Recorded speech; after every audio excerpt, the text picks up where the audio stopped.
Acompáñame en este viaje por las profundidades de tu sistema digestivo y descubre los secretos del duodeno. Bienvenido.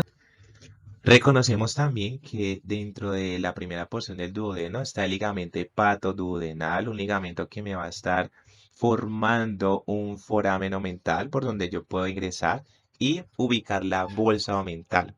Reconozcamos en el video la bolsa omental, la cual va a estar entre la cara anterior del páncreas y la cara posterior del estómago.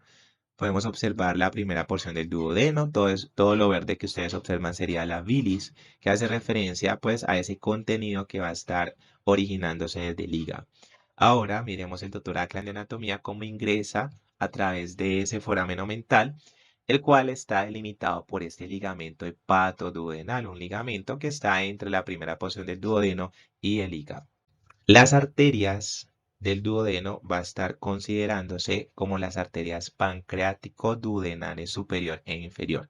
Esas arterias pancreático-duodenales nacen tanto de la arteria gastroduodenal como la arteria mesentérica superior. Entonces vamos a ubicarnos desde esta vista posterior. Vamos a reconocer el tronco celíaco, esa sería la arteria hepática común, esa sería la arteria esplénica.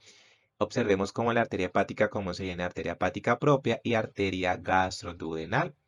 Reconocemos entonces cómo la arteria gastroduodenal, de esta nacen dos arterias, la arteria pancreático-duodenal superior posterior y arteria pancreático-duodenal superior anterior, que serían estas.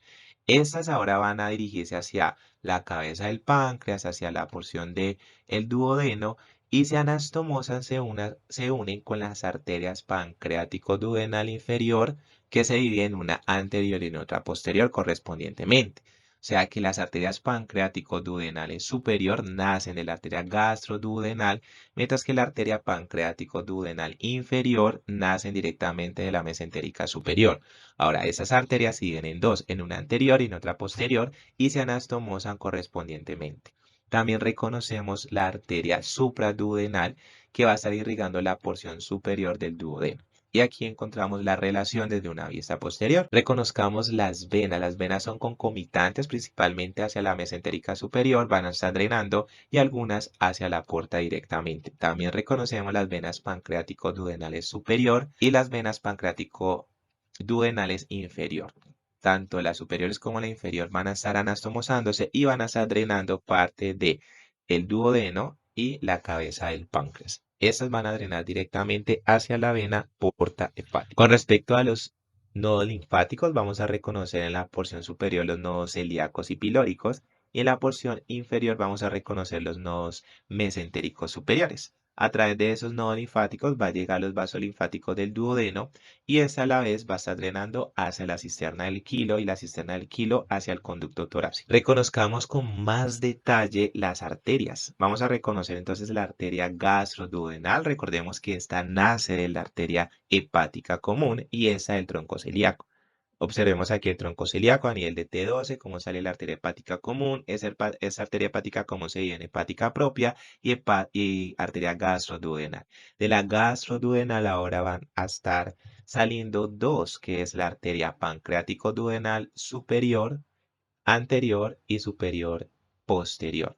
Esas arterias ahora se anastomosan con las arterias pancreático-duodenales inferior. ¿Estas de dónde nacen? Nacen directamente de la arteria mesentérica superior.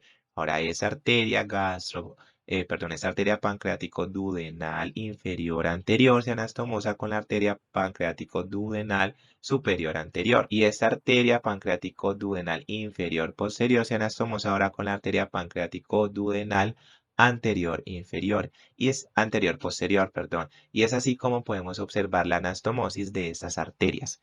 Estas se van a dirigir a toda la porción del duodeno, ¿sí? Y la porción superior va a estar irrigada por la arteria supraduodenal y la retroduodenal. En esta imagen podemos representar las arterias pancreático-duodenales inferiores que nacen de la arteria mesentérica superior. Simplemente que aquí se bifurcan una anterior y en otra posterior para unirse con las arterias pancreático-duodenales superiores que nacen de la gastroduodenal. El drenaje venoso es muy similar a las arterias, así que son concomitantes. Sin embargo, hay una vena pancreático-duodenal posterior que ya habíamos descrito, y una vena prepilórica que ambas drenan hacia la vena porta hepática. Vamos a responder a las preguntas iniciales. ¿Qué estructuras de la mucosa le dan el aspecto aterciopelado al duodeno y al resto del intestino delgado?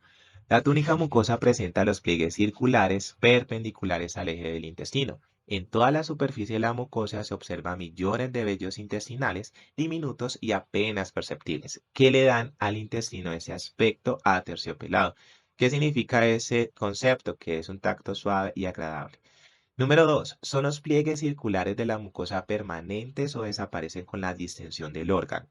Esos pliegues son permanentes y no se borran con el estado de reflexión, o sea, cuando estoy lleno o satisfecho después de comer. Número 3. ¿Qué estructura eleva la mucosa duodenal y forma la papila duodenal mayor? A eso hace referencia la ampolla de Vater o el esfínter de Odia. ¿Qué conductos desembocan en esa estructura? El conducto colédoco y el conducto pancreático principal. Esos serían los principales que estarían drenando hacia la papila duodenal mayor. Seguimos con las preguntas orientadoras del duodeno. ¿A partir de qué plano nervioso se forman los troncos vagales? ¿Qué tipo de fibras conducen esos troncos? ¿Dónde se distribuyen en el estómago y el intestino de las fibras? Postganglionares de origen vagal. Vamos a recordar un poco cómo se están formando los troncos vagales y de dónde se originan esos troncos. La inervación viene directamente de la información autónoma, tanto la información simpática como parasimpática, y aquí vamos a reconocer el plexo celíaco y el plexo mesentérico superior. De estos dos plexos van a estar naciendo los nervios que van a estar dirigiéndose hacia la porción del duodeno, hacia la porción del intestino delgado llamado duodeno y pues le da la información tanto simpática como parasimpática. Aquí podemos reconocer el tronco vagal posterior y las fibras postganglionares de esa información parasimpática que va a estar dirigiéndose hacia los ganglios celíacos, que van a estar alrededor del tronco celíaco. Y también podemos reconocer los nervios esplácnicos torácicos que provienen de los segmentos de la médula torácica inferior y ahora atraviesan el diafragma para dirigirse hacia los ganglios celíacos y poder hacer sinapsis y darle la información simpática hacia el duodeno. En esta imagen podemos reconocer ahora el tronco vagal anterior y el pleso gástrico derecho que pues va a estar dirigiéndose hacia los ganglios celíacos, formando parte de ese pleso celíaco, del pleso mesentérico superior y ahora de esos plesos va a estar inervado el duodeno desde tanto la información simpática como parasimpática. Respuestas a las preguntas. ¿A partir de qué pleso nervioso se forman los troncos vagales? Recordemos que ese pleso se va a estar formando a nivel del esófago, ¿sí? En la región posterior y los troncos vagales pues se van a estar ubicando tanto anterior como posterior al esófago para dirigirse hacia la cavidad abdominal. Segundo, ¿qué tipo de fibras conducen esos troncos? Esos troncos conducen información parasimpática. Número 3. ¿Dónde se distribuyen en el estómago y el intestino de las fibras postganglionares de origen vagal? El tronco vagal anterior se distribuye en la pared anterior y emite el nervio latar jet o nervio principal que va a estar por la curvatura menor y se distribuye ahora en el píloro, en el antro y en el duodeno. Al igual que el tronco vagal posterior que ahora se reconoce en la cara posterior del estómago y se dirige también a inervar parte del fondo del estómago, el cuerpo y la porción del duodeno. No te vayas, porque en la próxima parte veremos qué sucede entre Juno e Io.